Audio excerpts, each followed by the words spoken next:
Assalamualaikum warahmatullahi wabarakatuh teman-teman. Jumpa kembali bersama saya Johan Sanjaya di sini. Salam sejahtera untuk kita semua dan untuk seluruh bangsa Indonesia yang ada di berbagai pelosok dunia, yang berdiaspora, yang mencari kehidupan di dunia-dunia belahan luar sana. Dan aku doakan untuk kalian semuanya, semoga sehat selalu, bahagia selalu, dan sukses selalu. Seperti biasa teman-teman, pada kesempatan kali ini aku ingin sekali mereact lagi sebuah video yang menurut aku video ini sangat keren, sangat berinspirasi. Dan video-video yang seperti inilah yang seharusnya menjadi konsumsi kita bersama, menonton, melihat, mempelajari, mengevaluasi, dan kita seharusnya juga mengamalkannya. Kenapa? Karena dunia ini adalah milik kita. Dunia ini milik manusia. Dunia ini yang menghancurkannya juga manusia. Tidak ada yang menghancurkan semengerikan seperti manusia. Jadi manusia ini punya daya penghancur yang sangat luar biasa. Seperti misalnya seperti membuat nuklir, bom, dan sebagainya. Ini benar-benar akan menghancurkan muka bumi ini, ya. Jika saja di antara kita ini sudah keterlaluan, teman-teman, maka kemungkinan besarnya entah esok entah lusa dunia ini sebenarnya sudah hancur sih, dengan reaktor nuklir yang mungkin diledakkan kapan saya, ya, mungkin dengan pemicu yang hanya siling hotel gitu ya, anaknya ditampar atau misalnya anaknya ditajong gitu, ditendang sama anak presiden yang satu, tiba-tiba mereka saling menyerang pakai nuklir. Satu saja di antara mereka yang sudah melakukan hal itu, maka artinya kita semua akan musnah di muka bumi ini. Satu yang nggak akan musnah, yaitu orang-orang yang baik. Aku yakin itu, karena mereka akan mempersiapkan untuk hidup yang lebih baik lagi, untuk hidup yang lebih ke depan lagi, lebih imajiner, lebih visioner gitu. Dan orang-orang yang seperti itu biasanya orang-orang yang bisa mempertahankan diri, itulah orang yang hebat, yang akan memberikan kehidupan baru juga bagi di masa depan dunia yang akan datang. Teman-teman, maaf malah ngomong kemana-mana ya. Jadi saya akan membuka sebuah video, ya sama videonya yang menurut aku inspiratif banget, dari videonya Kang Deddy Mulyadi, Gubernur Jawa Barat, di mana beliau sedang ada dalam acara silaturahmi di Jabar, judulnya Tungariung ya. Tapi di sini ada dicantumkan teman-teman ya, bahwa ini menunjukkan bahwa ASN itu adalah sebahagian dari 7 keajaiban dunia. Dan apakah sebenarnya itu? Mari kita nonton sama-sama. Dimulai dari sekarang. Mari.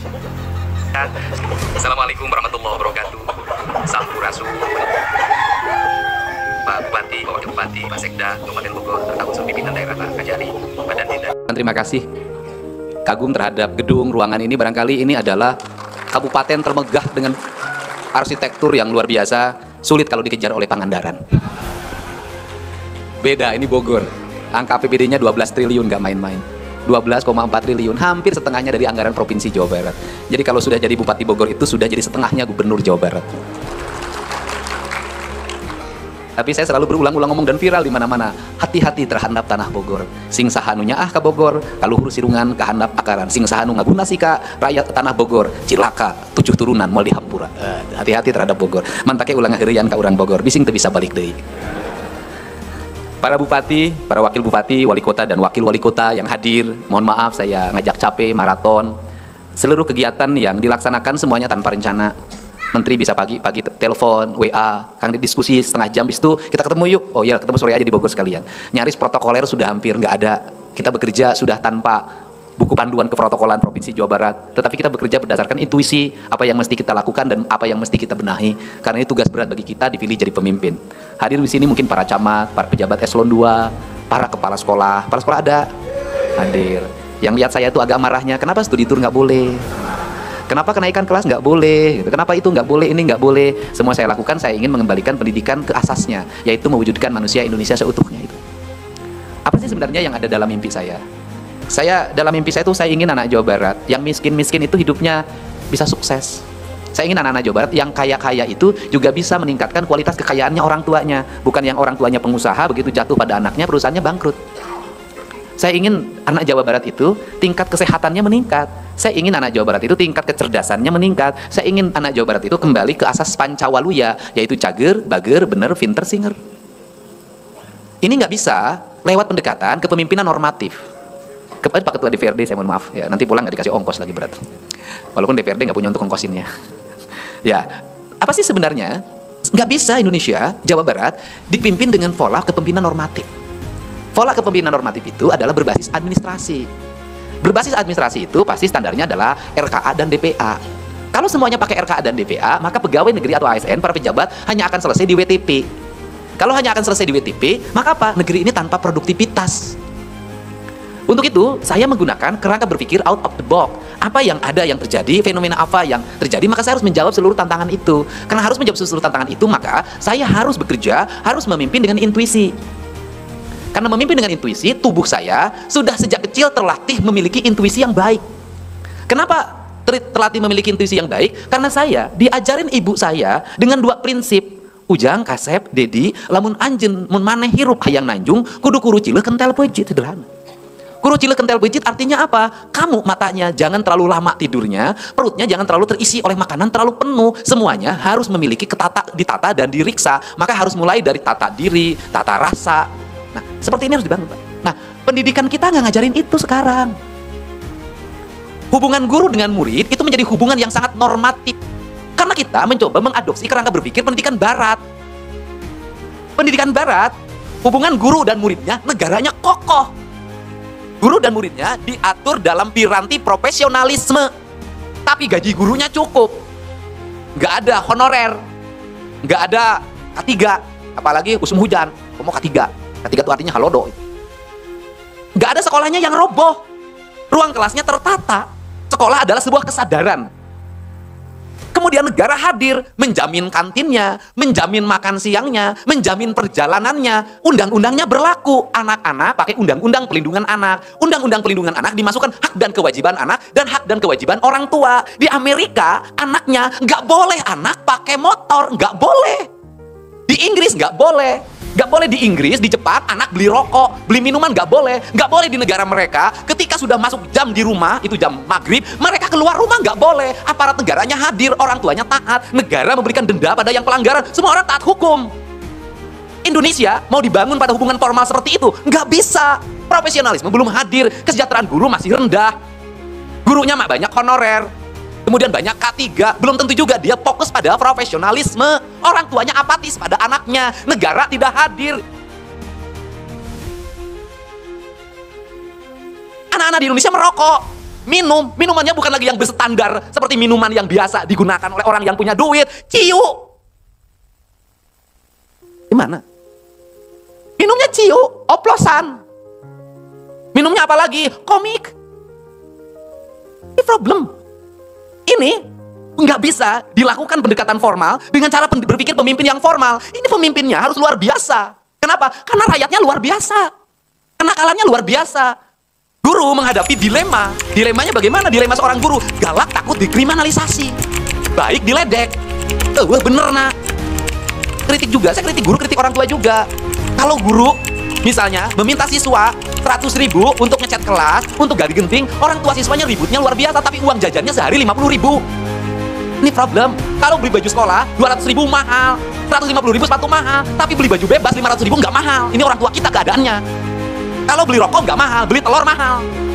Ini kan akut nih keadaan. Karena ini keadaan akut, maka tindakan-tindakannya harus out of the box.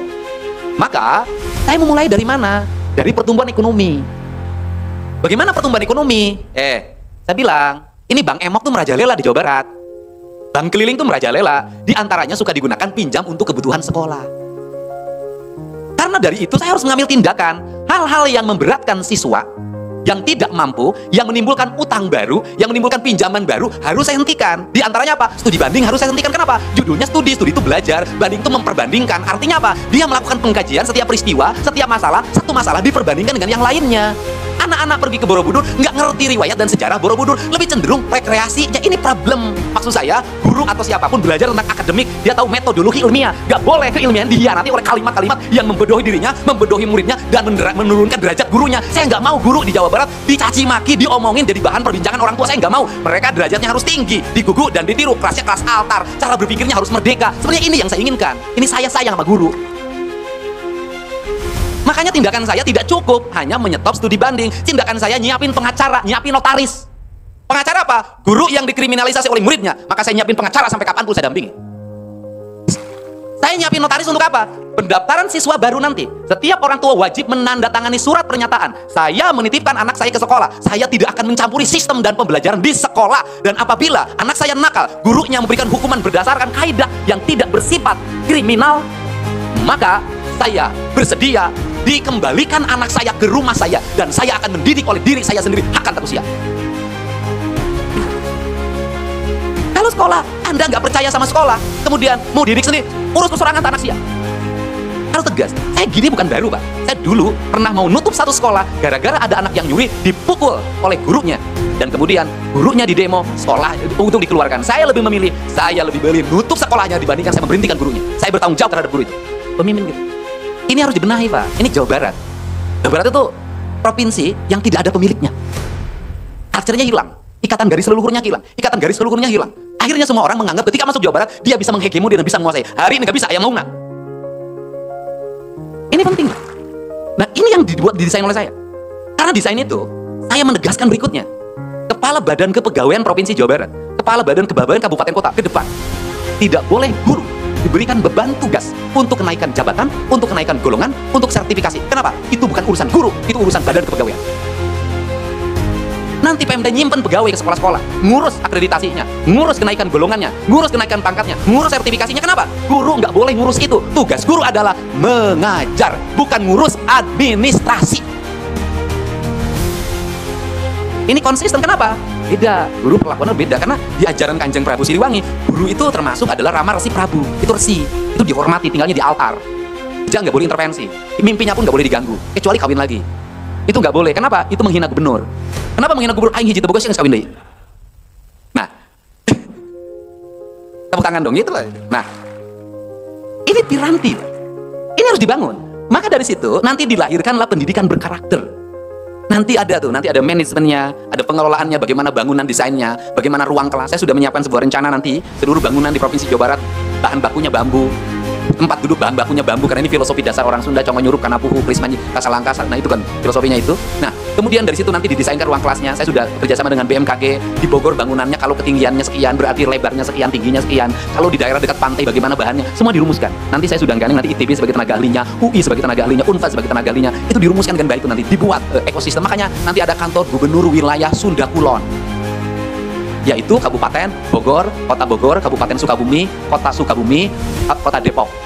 Sunda Kulon itu nanti satu komunitas kebudayaan, satu komunitas ekosistem, satu komunitas ekonomi, satu komunitas ekosistem kesehatan. Itu satu piranti, satu perangkat kebudayaan itu. Nah, di situ nanti dirumuskan, ini loh input pendidikan, ini outputnya, apa kebutuhan pasaran kerjanya, dan saya sudah merancang itu bagaimana kebutuhan pasar kerja 50 tahun ke depan. Apa saja yang dibutuhkan, kualifikasi saja dibutuhkan. Kemudian nanti sampai pada penelitian, di sini cocoknya pohon ini, buah ini, sayur ini, padi jenis ini, semua nanti ada rumusannya, ada desainnya, maka lahir nanti branding. Ini harapan bagi kita. Untuk apa? Ini negara, ini tanah Bogor itu tanah subur makmur, gemah ripah, repeh rapi. Makanya desainnya harus segera dikembangkan. Nah, konsepsi itu nanti terintegrasi dengan apa? Pendidikan berkarakter. Anak berkarakter bagaimana? Bangunnya jam berapa? Itu ada nanti buku panduannya atau catatan digitalnya. Itu saya dulu begitu kalau waktu jadi bupati. Nanti masuk sekolah jam berapa? Di sekolah itu menjadi catatan guru. Di rumah itu nanti harus ada daftar isian yang diisi oleh orang tuanya. Anak Anda pulang ke rumah jam berapa? Apa yang dikerjakan? Dari jam sekian apa yang dikerjakan? Dari sekian dikerjakan. Nanti di Google-nya ada record orang. Kalau orang tuanya berbohong dan kemudian anaknya ternyata produknya tidak sesuai harapan, maka sekolah tidak salah. Memang orang tuanya mengharapkan kegagalan anak. Ini firm. Google, setiap orang itu punya catatan digitalnya. Nah, ketika punya catatan digitalnya nanti langsung sampai pada catatan kesehatannya. Golongan darahnya apa, tekanan darahnya berapa, riwayat penyakitnya apa, itu nanti menjadi record orang. Ketika record orang itu nanti mengarah pada kemana minat dan bakatnya. Ini arahnya ke sini, ini arahnya ke sini. Untuk itu guru nanti harus mengaplikasikan anak-anaknya, sisi mana yang harus menjadi keunggulan. Sehingga nanti di Jawa Barat nggak ada anak bodoh dan anak pinter. Yang ada adalah anak punya kemampuan di bidang olahraga, olahraganya apa. Anak punya kemampuan di bidang seni, seninya apa. Anak punya kemampuan di bidang teknologi, teknologinya apa. Anak punya kemampuan di bidang pengembangan pertanian, pertaniannya apa. Anak punya kemampuan di bidang kesehatan, layan kesehatannya apa. Semua orang berkembang dengan kualifikasinya. Saya sudah melihat sekolah di Indonesia tidak menjadi jaminan terhadap kualifikasi orang. Orang tumbuh karena pengalamannya. Untuk itu pendidikan harus mengajarkan pengalaman hidup yang baik bagi anak-anaknya. Pak Rudi jadi bupati karena pengalamannya. Pak Jaro Ade jadi wakil bupati karena pengalamannya. Para bupati yang di sini itu tumbuh berkembang karena pengalamannya. Semakin pahit pengalamannya, semakin manis masa depannya. Semakin manis perjalanan hidupnya, semakin diabetes masa depannya. Untuk itu nggak boleh lagi viral-viralan. Ada anak yang jalan kaki ke sekolah setengah jam, kasihan besoknya dikasih motor, rontok Pak. Nggak boleh Pak. biarkan dia berjalan kaki. Justru perjalanan kakinya itu akan menumbuhkan dan mengokohkan dirinya. Gak boleh. Kasihan. Aduh. Nah itu punya pengalaman Pak. Orang hidup itu pada habitatnya. Dulu punya orang udah tua banget, itu kulit pegawai sampah. Tiap hari itu kerjanya bergumul dengan sampah di tempat pembuangan sampah yang sekarang jadi problem di TPA di mana-mana. Ke depan harus segera kita lakukan revitalisasi. Kemudian saking saya kasihan karena sudah tua, saya ajak, saya kasih hadiah. Kemudian saya pindahin ke kantor saya. Bapak udah tua, tinggal di kantor bupati saja. Di sini Bapak sekerja-kerjanya Bapak. Seminggu dia nangis. Kenapa? Pak Dede, karena dia orang Jawa. Pak Dede, saya mau balik lagi ke tempat pembuangan sampah. Kenapa? Di sini saya nggak betah. Nggak betah saya. Jadi betahnya gimana? Saya betahnya dengan sampah. Jadi Anda jangan menganggap ikan yang berenang itu kedinginan. Saking sayangnya sama ikan berenang, oleh Anda diangkat karunya di kasuran pae. Ini hati-hati. Jadi orang bekerja pada habitatnya. Jadi kalau ada anak kecil kerjanya mulung, nggak apa-apa mulung aja. Yang harus dilakukan oleh kita adalah selepas mulung itu dia sekolah. Atau sebelum sekolah dia, kemudian pagi-pagi dia sekolah, siang mulung, nggak apa-apa. Justru mulungnya itu menjadi salah satu daya tahan untuk membangun kekuatan dirinya. Makanya jangan berpikir bahwa yang jorok itu berpenyakit, belum tentu. Bisa jadi orang dianggap jorok, tapi karena itu habitatnya justru sehat. Pak, yang tukang pungut sampah itu Pak, jarang pakai kaos tangan Pak. Eta runtah di rawang, diangkat. Itu makan, nggak cuci tangan Pak. Kalau kita, tapi mereka nggak pernah sakit perut Pak. Gak pernah diare. Ibu itu lihat suaminya bawa cewek lain, langsung sakit perut, langsung ginjal besoknya. Nah artinya bahwa setiap orang itu hidup pada habitatnya. Tugas pendidik, tugas negara, tugas kepala daerah adalah habitatnya tidak boleh diganggu. Saya katakan sekali lagi adalah habitatnya tidak boleh diganggu. Bila perlu dilindungi, dilokalisir, dijaga. Kenapa? Itu habitat mereka. Nah kemudian habitatnya harus dihormati. Setelah itu disejahterakan dengan memberikan upaya-upaya perlindungan. Nih, ini pendidikan. Kemudian berikutnya adalah apa sih yang menjadi stressing pendidikan lagi ke depan? Makan bergizi gratis. Negara mengeluarkan mungkin bisa nyampe 300 triliun. Itu bisa 500. Tapi makan bergizi gratis itu tujuannya apa sih Pak Prabowo itu? Tujuannya agar anak-anak Indonesia memiliki kecukupan gizi yang cukup, tidak masuk angin karena di rumahnya tidak sarapan, karena orang tuanya tidak punya kemampuan untuk menyiapkan sarapan. Tugas kita apa? Kalau negara sudah ngeluarin uang untuk makan siswa, maka bekalnya tidak boleh dibuang, dia harus jadi investasi. Maka gerakan berikutnya adalah saya akan membuat program tabungan beasiswa untuk perguruan tinggi bagi yang SMP dan SMA, dan masuk SMA bagi yang SD. Mereka harus punya tabungan kecil Pak. Sehari anak nabung 5.000 perak, sebulan taruhlah 100.000, setahun 1.200.000, kali 6 tahun dia sekolah, masuk SMP, nggak akan lagi ngeluh urusan seragam segala macam, dia sudah punya. Budaya itu kapan terjadi? Kita kecil Pak, ini hidup dari orang miskin. Kuli nanggung bata, dimasukin yang uang 5 perakan ke celengan Pak. Ada celengan ayaman, semar, dimasukin ke ruas bambu, disimpan dekat kandang sapi. Atau kalau ada susu bekas, kalengnya dibersihin, dibolongin, dimasukin ke situ. Luar biasa. Fit itu. Hari ini anak-anak nggak punya. Untuk itu harus dibangun. Nah, ini harus dibangun, dididik lagi agar apa? Negara punya investasi. Selain negara, rakyat punya investasi, setiap anak, terus kemudian anak SD dulu rata-rata itu punya kambing. Ada 2, ada 3, ada 4, 5, sampai 20. SMP punya. Hari ini saya lihat nggak ada lagi tradisi beternak bagi anak-anak sekolah. Beternak apa? Akun Pak, akun bodong. Beternak apa lagi? Beternak di HP. Apalagi motor, bodong. Ini yang diurusin. Semuanya adalah siklus negatif. Siklus negatifnya gimana? Motor rusak, duit. Bannya bocor, duit. Nabrak orang, duit. Ditilang, nanti harus bayar denda, duit juga.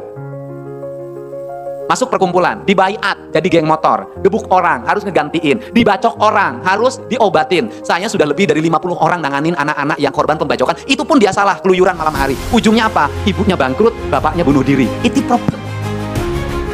Ini kita harus menciptakan satu. Dulu bapak kita, ibu kita anaknya 9. Setiap anak punya tugas masing-masing. Yang satu nyari kayu bakar, yang satu nyari ikan, yang satu ke kebun, yang satu ke sawah, yang satu bagian nyuci, yang satu bagian nyetrika, yang satu bagian masak. Tumbuh pendidikan keluarga dengan baik. Akhirnya apa? Yang gede mewarisi masak ibunya, yang laki-laki mewarisi karakter bertani bapaknya, yang ini mewarisi karakter berdagang bapaknya, yang ini mewarisi karakter berkebun ibunya, yang ini mewarisi karakter militer bapaknya. Semua anaknya terbangun dalam karakter keluarga. Hari ini jangankan 9, 3 aja udah repot. Kenapa? Karena anak tidak lagi menjadi penunjang keluarga. Semuanya nyedot. Sekolah harus jajan, HP harus dibayar, kuota harus dibayar, BBM harus dibayar, motor harus distorin. Hidupnya sudah ingin kayak orang lain, hedons. Kemudian keluarganya memiliki ketidakmampuan. Akhirnya pinjem bank emok, dibayar bank keliling, kemudian dibayar pinjol, berspekulasi lewat judol. Dan siapa angka tertinggi dari rangkaian ini adalah Provinsi Jawa Barat. Pinjol yang tertinggi Provinsi Jawa Barat. judul yang tertinggi provinsi Jawa Barat. Sedangkan Jawa Barat terus-terusan mengaku diri sebagai provinsi religius.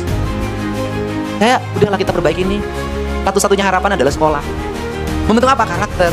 Kenapa saya ngotot begini? Saya lama belajar tentang kebangsaan. Saya paham bagaimana kecemasan Pak Prabowo, saya paham. Pak, kawan dari TNI, dari Polri. Kita ini Pak, kelahiran tahun 70-an Pak. Masih punya Pak, spirit nasionalisme. Kita ini masih punya jiwa-jiwa yang kuat. Kita terikat pada tanah leluhur kita Pak. Kita tidak nyalahin anak yang lahir tahun 2000-an. Yang nanti jadi pemimpin 20 tahun ke depan lagi. Yang abadnya sudah lebih dari sekarang. Pabrik sudah pakai robot. Mobil sudah tanpa sopir. Eranya sudah era digital, pelayan hotel nggak lagi sekolah perhotelan, pakai robot. Istri diganti sama boneka. Kan terjadi di Jepang. Bayangin Pak, dengan ledakan penduduk yang luar biasa, karena hari ini KB-nya tidak lagi menjadi program prioritas lagi. Sistem di sekolah sudah sangat liberal. Penguasaan terhadap hak asta tanah dimiliki oleh orang-orang kaya. Investasi sudah menguasai seluruh lini. Kebayang, generasi kita yang orang tuanya hari ini miskin, apa yang terjadi? Dan yang orang tuanya kaya pun belum tentu bisa mempertahankan. Dan ini adalah ancaman masa depan. Dan ini adalah ancaman terhadap negara. Infiltrasinya adalah infiltrasi yang bersifat intelijen yang tidak disadari. Bagaimana orang lain dari negeri lain datang ke sini, nyebarin virus, nyebarin bakteri, nyebarin narkotika, nyebarin berbagai perangkat lainnya yang bisa meruntuhkan pikiran dan melemahkan sebuah generasi. Kita ini, kalau nggak cermat membaca, kalau tidak bisa membaca pertahanan negara dengan cermat, bisa terhegemoni dengan cepat dan bisa berpindah tangan. Caranya apa? Kesadaran hari ini dibangun lewat pendidikan. Anak-anak kita bangunnya pagi, di sekolahnya tidak jajan, makanannya bergizi, bernutrisi, berprotein, berserat, minuman penting. Mohon maaf, perhatikan, Dinas Kesehatan bikin riset. Anak-anak kita hari ini sudah jarang minum air putih. Anak-anak kita hari ini tidak ngeteh. Cuman dua Pak, ngopi sama minuman yang bergelas, berbotol, bergula. Gulanya belum tentu gula murni yang berstandar. Yang penting pabrik itu manis. Dan itu sudah menjadi candu bagi anak-anak kita. Bagikan hadiah kebaikan di bulan Ramadan dengan Kinder Joy.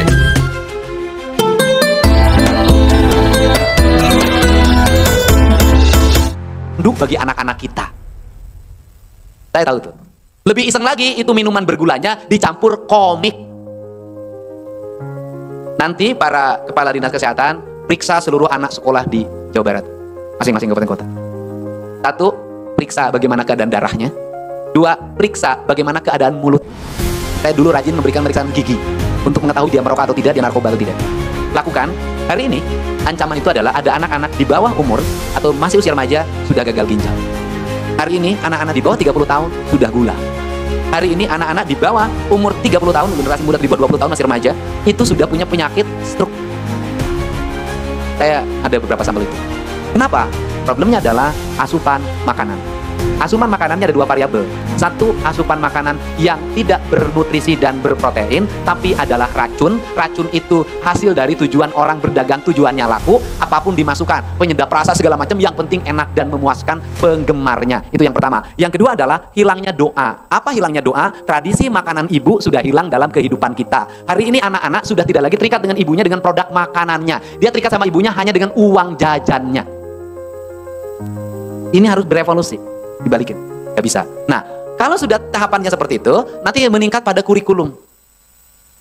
Kurikulum nanti, saya akan merumuskan lagi, kembali lagi. 1, habiskan seluruh pembelajaran di sekolah. Tidak boleh anak-anak pulang ke rumah ditumpuki PR.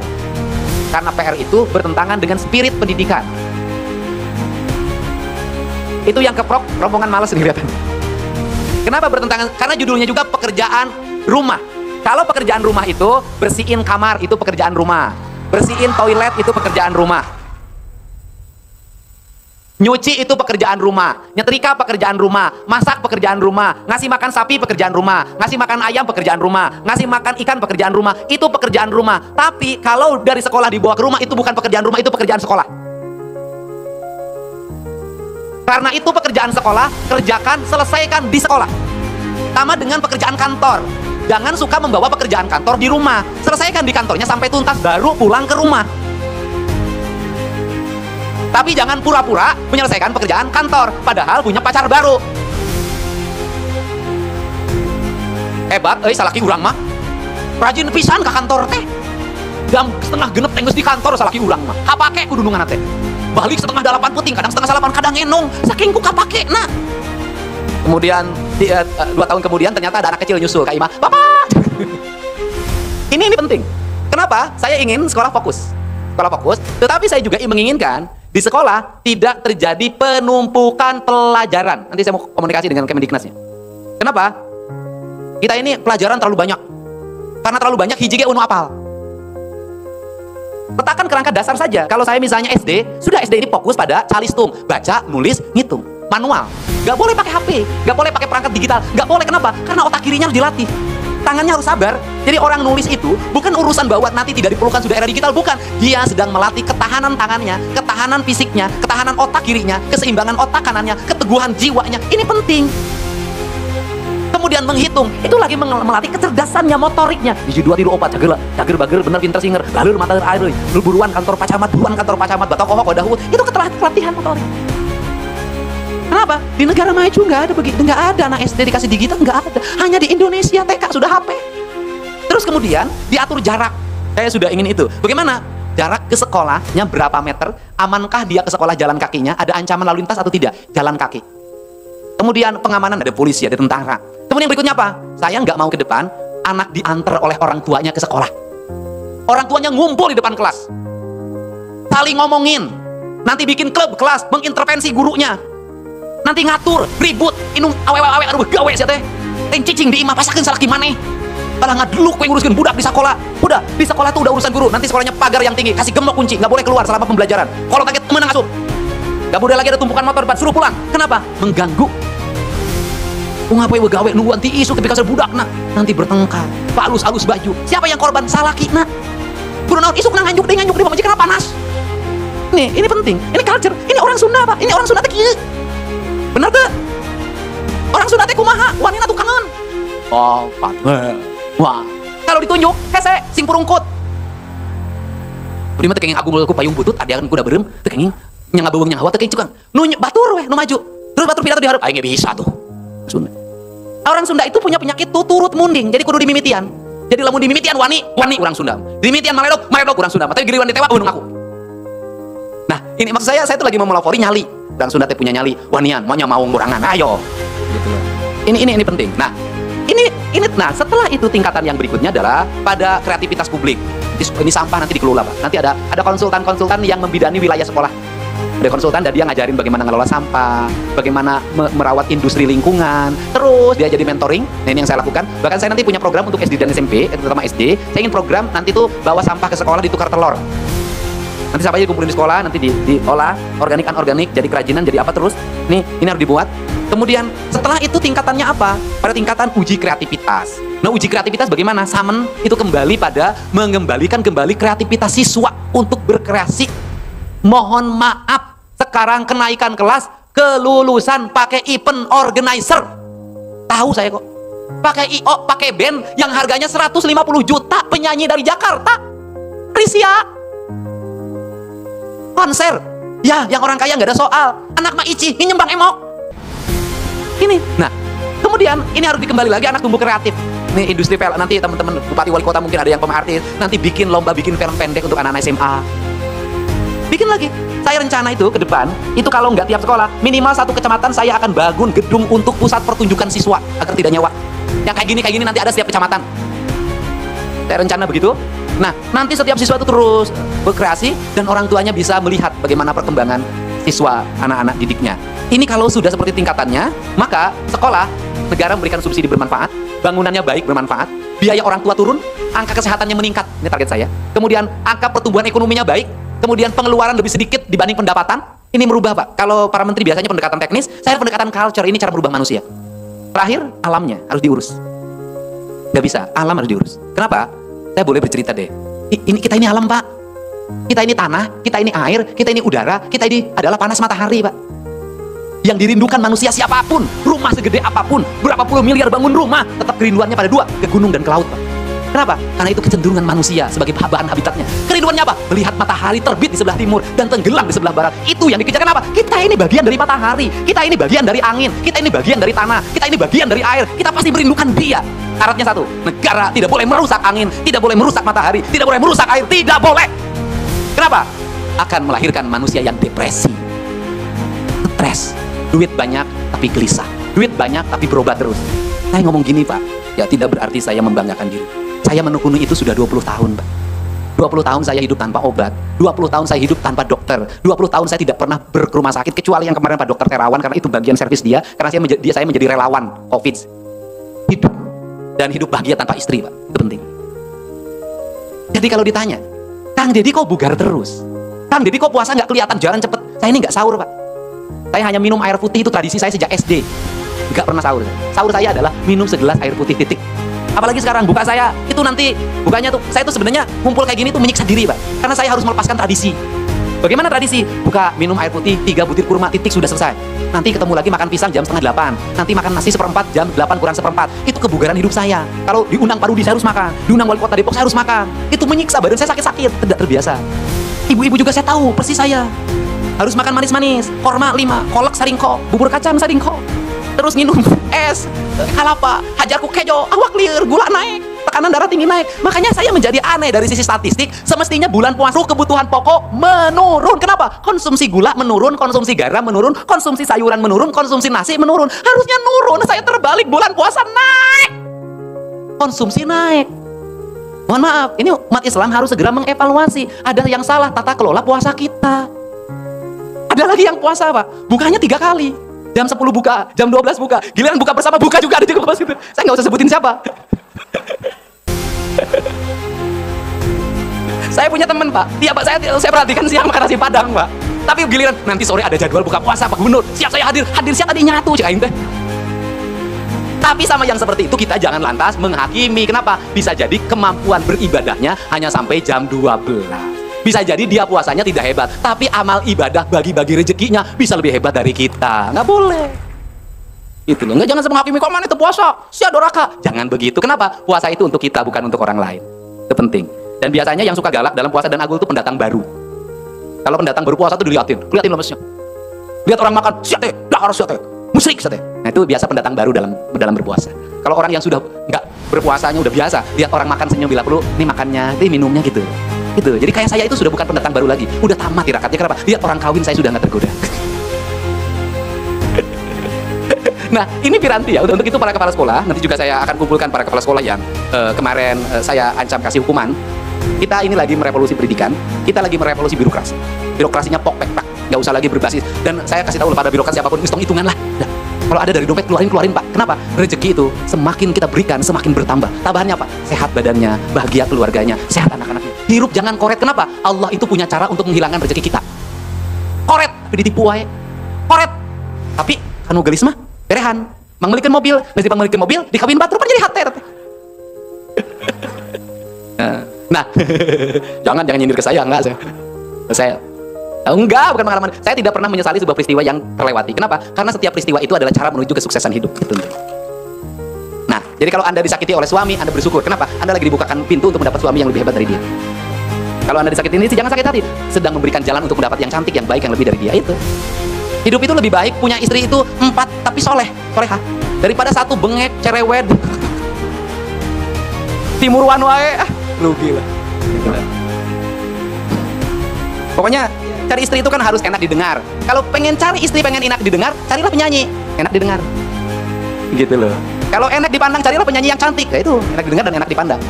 Cuma ada satu yang kurangnya tuh, tidak enak di kantong.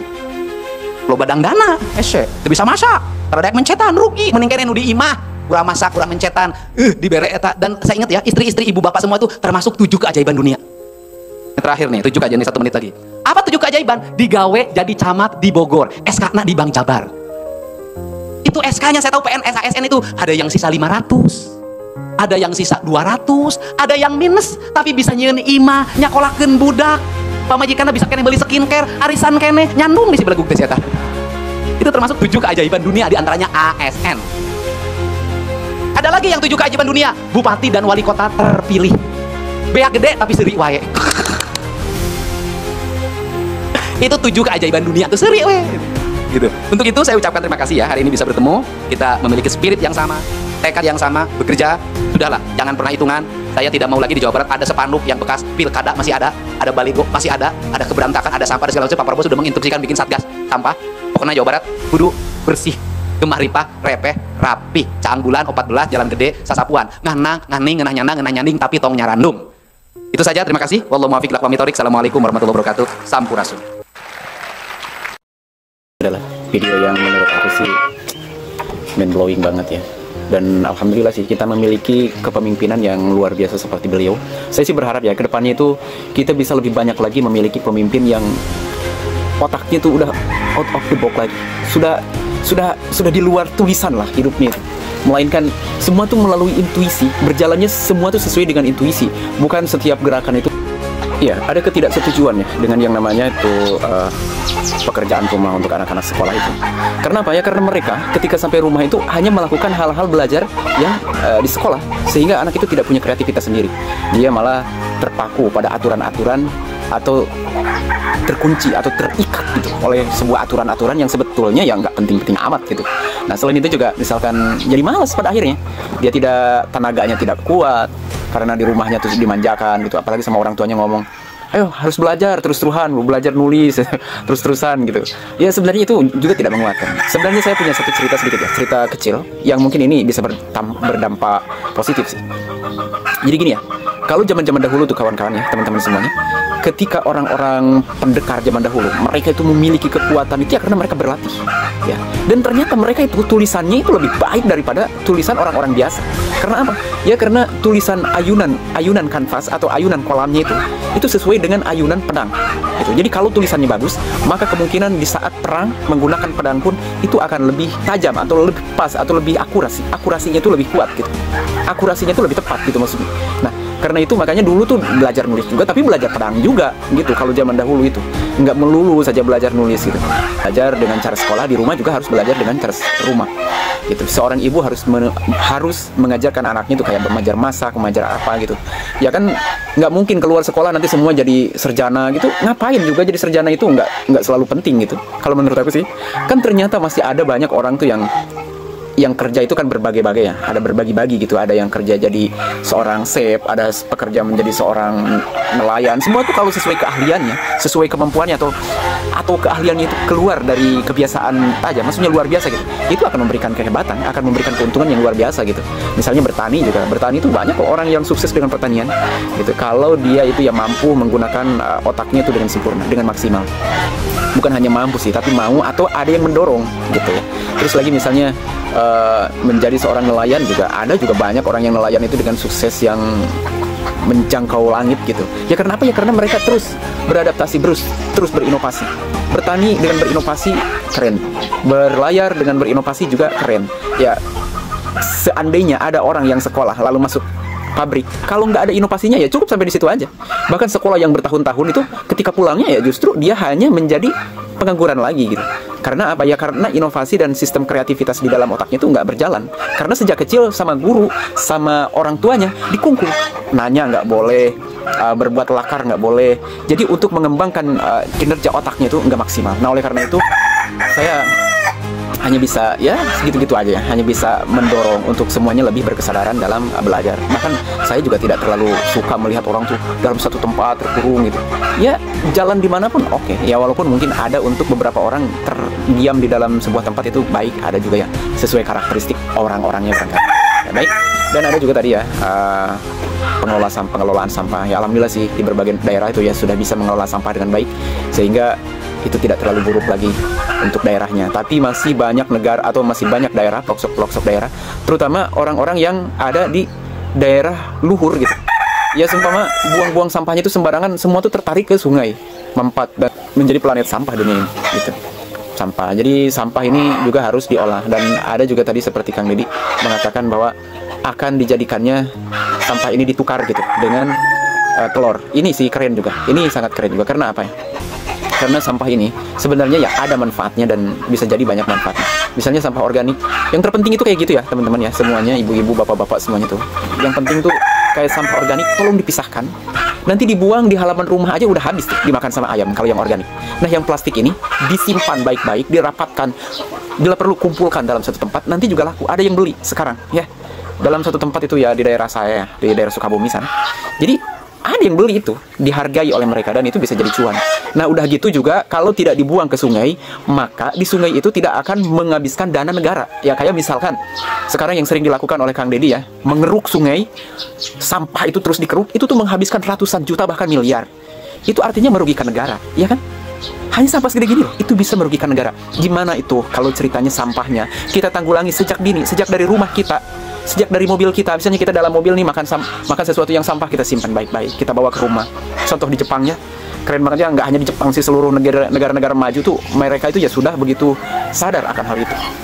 Mereka simpan, itu tidak akan merugikan negara pada akhirnya, dan uang itu maka akan kembali kepada kita. Maka ketika pemerintah koruptor atau korupsi, itu kemungkinannya karena rakyatnya yang kotor. Coba rakyatnya nggak kotor, insya Allah yang di atas juga akan bersih. Itu apa? Karena dari bawahnya. Sekarang gini deh Pak, kita ilustrasikan aja ya, sebuah pohon yang besar, maka ketika daunnya rimbun, itu karena akar yang di bawahnya kuat. Nah ketika akarnya di bawahnya sehat, akar yang di bawahnya kuat gitu, nah maka ketika yang di bawahnya itu tidak sehat, maka yang di atas itu akan korupsi, dia akan jatuh, yang rimbun itu akan jatuh ke bawah, dan pada akhirnya itu tidak akan bisa diserap lagi oleh orang bawah. Ya karena yang di bawahnya ya hanya untuk mengeruk bantaran kali atau sungai-sungai yang penuh dengan sampah, atau misalnya bangunan-bangunan liar yang dilakukan secara tidak legal. Nah itu sih, betul apa tidak? Coba deh pikirkan baik-baik ya. Nah itu ya. Sedangkan yang selebih-lebihnya ialah kita atau ya kayak bikin pertunjukan buat siswa, itu oke banget ya. Ini sih sudah keren banget. Maksudnya bikin sebuah gedung untuk pertunjukan siswanya dibuat misalnya kreatifnya tuh kayak berjalan gitu ya, bikin film-film pendek atau misalnya bikin sebuah drama-drama kayak apa ya, drama apa ya? Aku lupa juga. Ya pokoknya yang tahu nanti tulis di bawah ya. Terus juga ini saya tadi tulis ya, ada beberapa, yaitu sumber kehidupan 4 sedulur kelima pancaran, dan ini merupakan yang saya tahu ya, ini merupakan kehidupan yang alami. Karena apa? Ya karena kita hidup ini, semua kehidupan saya pastikan ada 4 unsur penting, yang kelimanya itu yang terpenting gitu. 4 unsur kehidupan yang terpenting itu apa? Air, api, angin, dan tanah. Ada yang paling penting dari itu, yaitu kalau yang kelima pancer itu adalah biasanya pancer itu cahaya, mancerankan cahaya gitu. Nah yang kelima itu cahaya, semuanya gitu. Misalnya motor bisa hidup ya karena ada 4 bahan cairan, yaitu minyak, bahan besinya yaitu tanah, bahan anginnya yaitu ya itu apa, masuknya angin ke dalam karburator, karbu, dan keluar dari knalpot, itu kan angin juga. Dan dari angin itu karenanya adanya api, atau api itu karena bisa hidup karena adanya angin. Nah apa yang kelimanya? Cahaya juga. Kalau misalnya motor itu hanya ada terkumpul 4 elemen yang tadi, ketika tidak ada cahaya maka dia tidak akan bisa maju. Terus bukan hampir lagi lah, semua unsur-unsur kehidupan ini didukung oleh satu yang kelima, itu adalah pancer, yaitu cahaya. Ada hidup bisa di dalam kegelapan. Apa cahayanya? Cahaya hati mereka, cahaya intuisi mereka. Maka kita juga harus mengasah intuisi kita agar kita lebih tajam lagi cahaya intuisi kita. Mata boleh buta, tetapi hati tidak boleh buta. Karena dengan hati yang bisa melihat, cahaya akan tetap mancar. Misalnya dengan telinga, dengan sensorik-sensorik yang ada di seluruh alam bawah kita sadar kita ini, semua itu akan berjalan sesuai dengan apa yang kita latih, kita pelajari. Jadi segala sesuatu itu intinya harus dilatih, harus dipelajari gitu. Kalau tidak dipelajari, anak bagaimana bisa kuat kalau dia tidak belajar? Ada orang yang dipukul kepalanya tuh bisa hancur matanya ketimbang kepalanya, ya karena dia belajar. Ada orang yang bisa nendang dan sampai berlilit ke atas juga karena dia belajar. Semuanya butuh latihan yang ekstra. Nah oleh karena itu jangan biarkan anak-anak kita di rumah mendem, cirekem gitu ya. Berikan dia kreativitas, berikan dia belajar di luar, kayak main tenis, main apa, semua itu memang diharuskan. Agar apa? Agar otak-otaknya tuh lancar dengan oksigen. Karena mereka dengan bergerak ini pada akhirnya peredaran darahnya itu akan lancar mengalirkan oksigen ke kepalanya, ke otaknya. Nah gitu ya. Dan kita bisa lihat bahwa betapa banyak orang yang terkena stroke itu akibat orang yang terlalu banyak murung, mikir yang aneh-aneh, tidak ada gerakan, punya keinginan tuh hanya berhayal gitu ya. Terus ada lagi nih yang kelima tadi ya, apa ya tadi? Oh iya, puasa ya. Puasa, saya sih tidak terlalu ini ya. Saya teman-teman tuh di sini juga misalnya kadang banyak yang tidak puasa. Saya tuh nggak aneh aja, biarin aja orang yang nggak puasa juga. Ya, tapi kalau boleh dikatakan puasa ini penting, kenapa ya? Untuk menormalisasi tubuh kita. Karena misalkan di hari-hari biasa kita tuh nggak normal, banyak ngerokok, banyak ngopi, banyak apa. Dengan bulan puasa sebulan penuh itu dinormalisasi lagi tubuh kita tuh. Kayak yang aliran-aliran darah yang tadinya rusak, tersumbat, dengan puasa insya Allah diperbaiki lagi. Jadi puasa itu bukan karena wajib untuk Allah. Allah mah nggak butuhin puasa kita. Allah itu kan maha kaya, maha baik, maha bijaksana. Udah gitu nggak butuh layah taju ila mahal, layah taju ila mahadis. Itu nggak butuh Allah tuh. Jadi yang dibutuhkan oleh Allah itu kita jaga diri kita baik-baik dan keluarga kita sesuai kemampuan. Johan Sanjaya mampu mengurus diri sendiri, ya udah urusin. Mampu ngurus kira-kira istri, punya istri. Kalau misalnya setelah mampu punya istri, punya anak, urusin anak juga. Mampu, kalau dalam bahasa orang tua dulu tuh gini. Pertama, sekasur. Kedua, sedapur. Ketiga, sesumur. Kalau masih mampu melakukan berbagai hal lagi, sehingga lakukan untuk satu gubernur. Bahkan untuk satu cahaya yang mancur. Artinya seluruh semesta yang terkena cahaya ini, kita bisa bertanggung jawab akan semua itu. Kita tuh yang dimintainnya sama Tuhan itu kayak gitu. Kita tidak perlu terlalu melihat, oh ini orang berdosa, oh ini orang berdosa, oh ini orang yang melakukan kayak gini, nggak boleh. Ya sebenarnya sih nggak terlalu kayak gitu juga, akomodasi aja. Kalau menurut aku sih begitu. Ketika melihat orang pendosa tapi tidak merugikan orang lain, tidak merusak orang lain, ya akomodasi aja. Karena apa ya? Karena kemampuan mereka sampai di situ. Tapi ya kalau tidak setuju ya tidak apa-apa. Ini cuma cara pandang pikirku aja gitu. Ketika seorang anak misalnya berasusila, ya dalam pemikiranku ya kita nggak boleh terlalu intervensi gitu. Ya walaupun kalau bisa ya jangan gitu, beri dia jalan yang terbaik. Tetapi kalau misalnya orang ini sudah tidak bisa melakukan apa aja, ya lebih baik dia misalnya melakukan sesuatu yang tidak merugikan orang lain. Yang penting jangan jual narkoboy, jangan jual kayak gitu ya, jangan jual misalnya sesuatu yang bisa membahayakan orang lain gitu. Selama kreativitas mereka tidak merugikan orang lain, kita tidak boleh melarangnya ya. Atau misalnya ya diusahakan juga kalau bisa jangan sampai merugikan dirinya sendiri. Karena apa? Ya tujuan hidup ini kan keselamatan. Namun ada beberapa hal juga, saya kalau ngomong ya kemana aja sih, ya mohon maaf. Ini hanya untuk orang yang tidak setuju, tapi boleh dipikirkan dan boleh dipelajari gitu. Nah, saya punya satu cerita ini, ngomongnya kemana-mana ya. Punya satu cerita bahwa ketika lain kali aja deh kita ceritain ya. Untuk sekarang, sampai jumpa. Wassalamualaikum warahmatullahi wabarakatuh. Salam satu bangsa.